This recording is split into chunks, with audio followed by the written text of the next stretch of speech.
Welcome to another video from Dr. Lock. What we have here is a gate lock. So this has a key here and a push button here, and when this is pushed, this parrot's beak gets pushed as well. So we've got two tail pieces, one for the push section and one for the locking section. Key cylinder on one side, key cylinder on the other side. Reported that it's got a problem with the key cylinder. So I'll just pull the door down so we get a little bit more audio. Okay, now that's better. So what we're going to be doing is going to be rekeying it to a 5-pin inline Lockwood key here. So first thing I need to do is take off my 4 screws, and I notice which side this flap is on. So what I like to do is just put a little scratch there, just a very small one, so I can identify what side that goes back on. That's important because if you got it on the bench and you're pulling it apart and you don't do that, you might get back to the job and then you got to find your screwdriver to put it back on, which you should already have because most of the time these are put on with self-tapping screws anyway. But it's good to put it back the way it came off the door when you got it on the bench in front of you. I like to have it on the bench in front of me, do whatever I need to do, modify whatever I need to modify, and then we're good to go. So just going to take that off there. Let's put our parts down here, and that's all we really want. Our what's called a PD cylinder there. So the cylinder is nothing different to some of my other videos which we've seen. It's a standard PD cylinder, so that's pretty cool. Using a pick now, I'm just going to go in, I'm going to depress that retainer and rotate anti-clockwise, remove the cap. I've got the pin there, and most of all now I'm going to remove that spring. Don't want to lose that spring. Okay, so now we've got to unpick, well, we've got to pick this so we can use our follower. I'm just going to use the Kronos. And normally you'd be putting it in vise and things, but I find it quick and easy just to do this.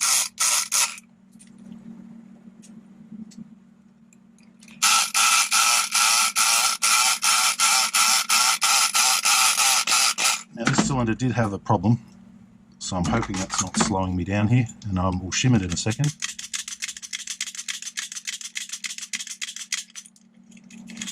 There we go. Okay, so we're going to have to do a full clean on this one. Reason being is because the owner reported a problem. So there's my 5 pins. I'm just going to drop them. They're all good. No top pins present. That's a good thing. I'm going to key this up here. I'm just going to quickly gauge up the key by eye and start from there. Okay, so I am high on the first one. Okay, I'm happy there. Now with this plug, when I lift it up, it goes into high. When I pull it down, it goes into low. So you've really got to line it up with the back of the key being flush against the plug. That's the trick. You can also use a jig to do it. But you've got to take it out of the jig every time. You've got to throw a pin in there. I'll show you what I mean anyway. Right, so at the moment, I hold the key in there, it feels a little bit low. But when I put it in a jig, which simulates the bottom of the cylinder housing, it actually brings it up a little bit. So that's what the trick is. I just hold it in place and I can get it pretty much right straight away. So last 2 pins now. Then we're going to do a quick check on the top pins on this one as well, because most likely we could be having a top pin issue or something along those lines. Okay, so we're keyed up there. Okay, now the way I like to do this is with a set of tweezers, and I'm just going to spill them out on the bench here. Okay, so all of our driver pins are all the same size, which is equivalent to like a number 3. The springs are not compressed. I only have, there we are.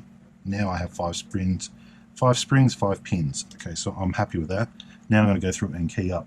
Depending on your tools, I mean, I have multiple tools. I'm just using this little one here. That's normally okay for me. A lot of people have funny little followers that have little notches in it.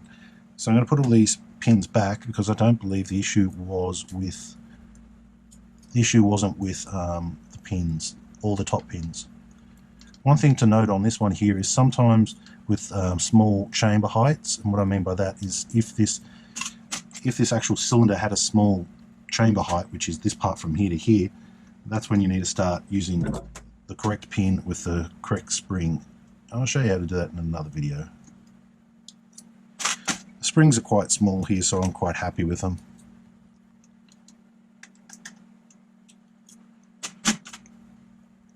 They will work fine for us. Putting back your driver pin, sometimes certain locks have domed driver pins.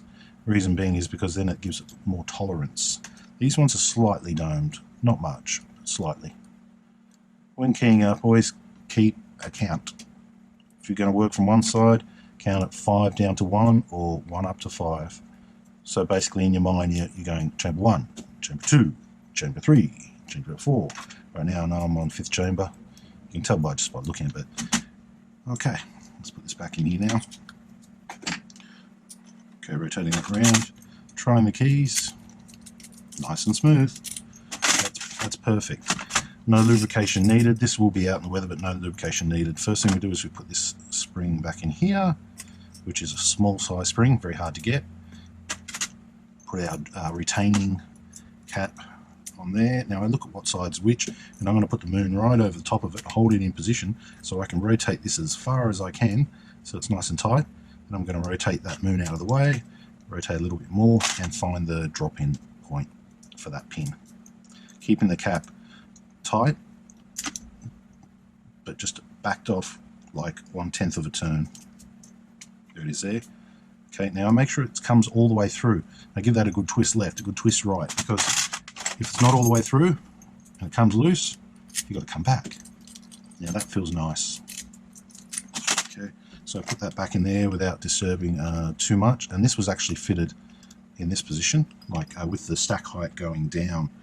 And I remember that I put a little scratch on one side, so I know which side this flap goes on.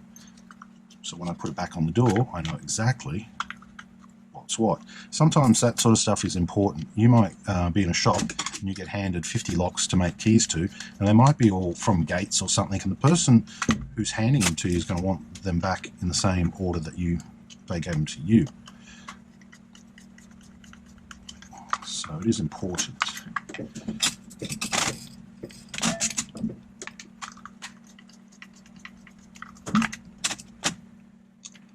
Putting in that last screw now. Now these are plastic, these are metal screws, or stainless screws, into plastic, so we can't tighten them up too much. They've got to be tight, but we don't want to overstrip. Flipping it round. Tight. Tight. Okay, that side done. Check. Yep, that's rotating nicely. One down, one to go. Once again, same again, little scratch there, so faint you can't even see it. Take these 4 screws out, same as last time, 4 screws, 2 at the top, 2 at the bottom.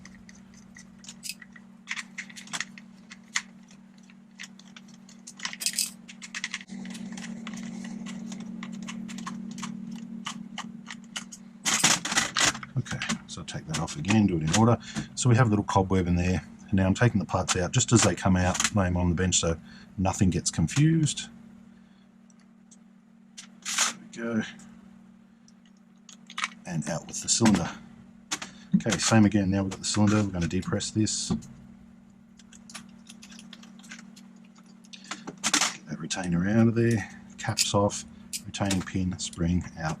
Let's pick.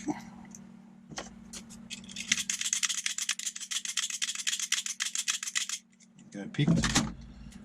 Come back. Okay, now I'm just going to check and make sure I've not picked up any top pins. Nope, so I'm good. What I should have done is I should have remembered my code, but I didn't. So we'll go through and find out where we're at. 6, 2, low. So I'm putting in pins to make it up to the shear line. It's 5 pins, so it won't take long. That's good. And I'm lifting the key that little bit each time just to bring the bottom of the key up to where it would be when it's in its housing. So we don't want them too low, we don't want them too high. All there. Okay. Still low. Okay, looking good, and 3 at the end. Okay, now I'll put my finger underneath. Put my finger underneath to bring this key, which is a loose fit in this plug, put underneath just so I can see that they're all on the shear line. Okay, coming through with my follower, testing, give it a little pinch where we pull it out, key comes out, key goes in, so our top pins are not a problem. Alright, where is our little spring retainer? And the little trick that I do, find out which side the half moon is on, put that over to push the pin down, rotate, rotate, rotate, turn it out of the way, back it off one notch, hard twist, test, happy with that. Now all the parts are still here in order, so I can just put them back. Cylinders in. This black plastic thing, which I have no idea what it does.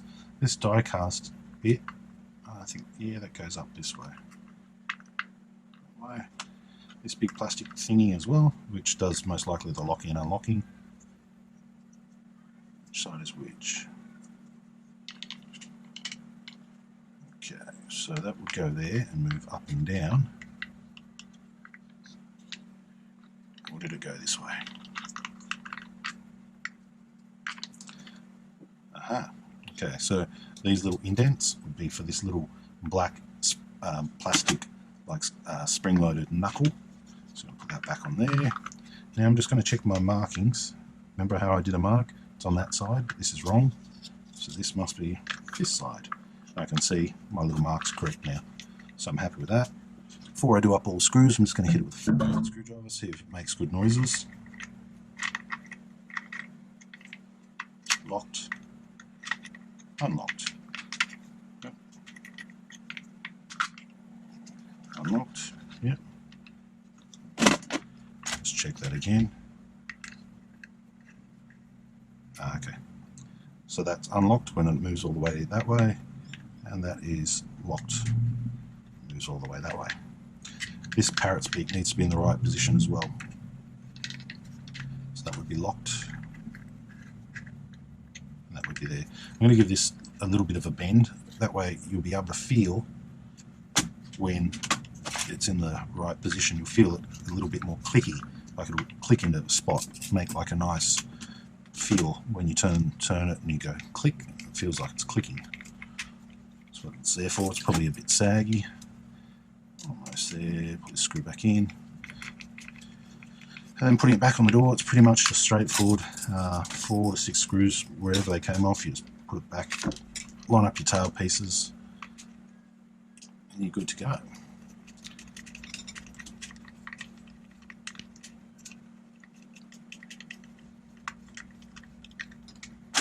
Okay, so that's that side done. Let's try the key. What's happening here? Okay, now we should be right. Okay, so this is in this way, that would be open. Let's try the other way. And that's locked. So rotating it anti-clockwise will unlock it. Rotating it clockwise will unlock it. And this has the ability, you can rotate the key round and round and round and not know what's going on because it doesn't have a stop. Basically that football in there just keeps rotating and this slide just keeps going up and down and up and down. And then eventually it'll stop when it wants to. Well, it won't stop, there's no stopping for it. So that's Rekeying a Downy. Oh geez, they're going to have to change that name. I heard Coon had to change their name, but I think Downy, ooh, that's not a nice name. Why would you name your lock Downy? That's ridiculous. Alright, Rekeying a Downy gate lock. Leave your comments. Thanks for watching.